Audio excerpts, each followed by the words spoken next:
Did you know that dust, humidity, and power surges can silently destroy your IT equipment? Environmental factors like these are often overlooked, but they can lead to costly downtime and hardware failures. In this video, we'll show you how to protect your systems by controlling temperature, humidity, and ventilation, and how to safeguard against power surges and dust. Ready to create the perfect environment for your IT infrastructure? Let's dive in.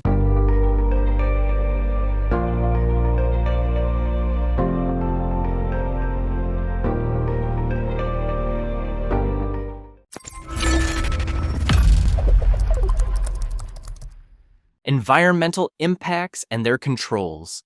In this course, we will explain the environmental impact and the appropriate controls of the environment in which IT equipment is located. Indeed, environmental damage can come from several sources.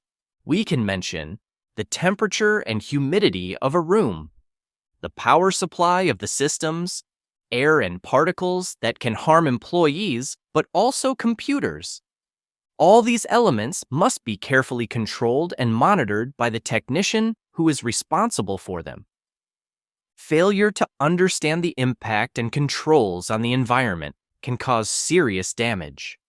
We will look at ways to control the risks associated with the products we handle to the environment and to ourselves. Safety Data Sheet, SDS. Let's start with the Safety Data Sheet, SDS. It is important that you are informed of potential safety hazards when working with IT equipment. SDS sheets contain information on the potential health risks associated with exposure to potentially hazardous substances.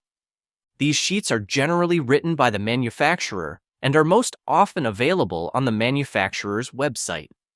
Indeed, these sheets are intended in particular for first aiders and employees who are exposed to the risks associated with the use of the product in question.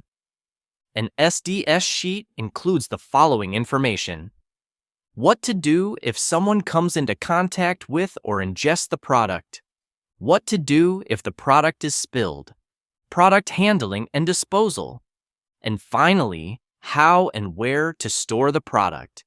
Control of temperature, humidity level, and proper ventilation. Now let's move on to controlling the temperature, humidity level, and proper ventilation.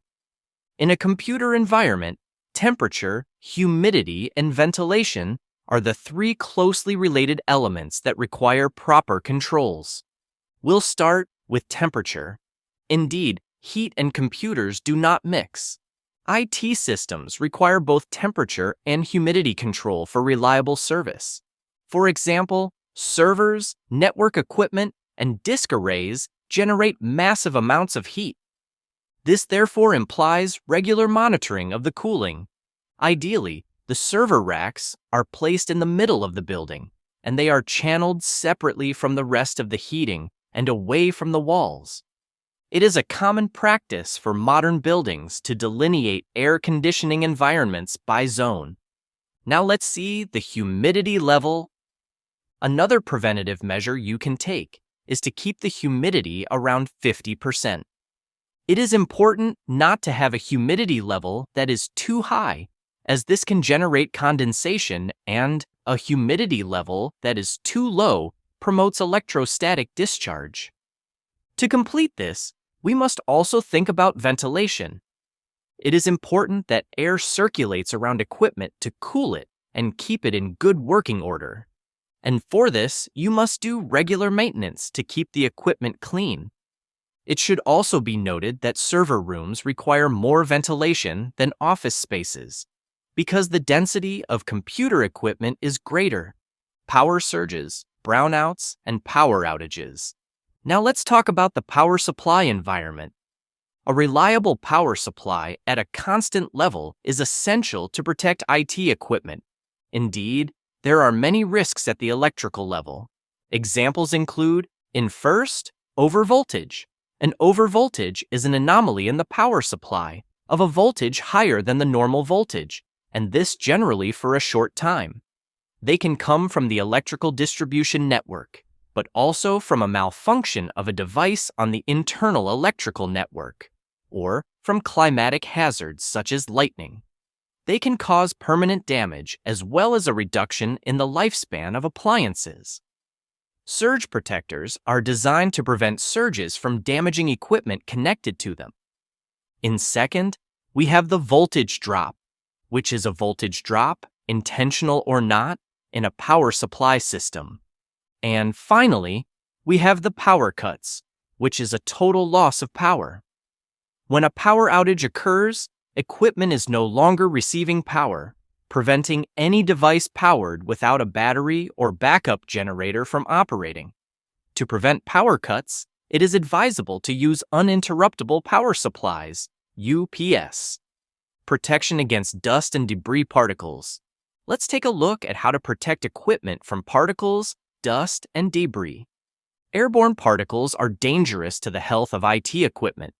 The main risk is with dust, and that it accumulates inside the equipment, clogging the airflows and thus increasing the risk of overheating. The technical room should be considered as the first line of defense against dust. The case is the second line of defense to keep particles out. Most boxes integrate a filter on their airflows. Their maintenance is important and must be regular. Let's see this time how dust and debris can impact your devices. One of the most common environmental hazards for a computer is dust. Indeed, dust, dirt, hair, and other airborne particles can enter computers and accumulate there. This prevents the ventilation from working properly. It is therefore recommended to blow or clean the equipment regularly with a vacuum cleaner or blower, or a brush suitable for this purpose. Compliance with government regulations. You need to be aware of the government regulations in place. No matter how careful you try to be, there is always the possibility of an accident happening. This is because accidents can be related to the environment in which the equipment is located or can be caused by humans.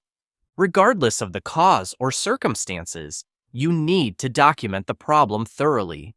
For example, if a large amount of battery acid is spilled on the ground as a result of a malfunction, you should contact the Environmental Protection Agency for this example. The local government may also impose certain restrictions, and these restrictions may relate to the safety of the workplace and its environment.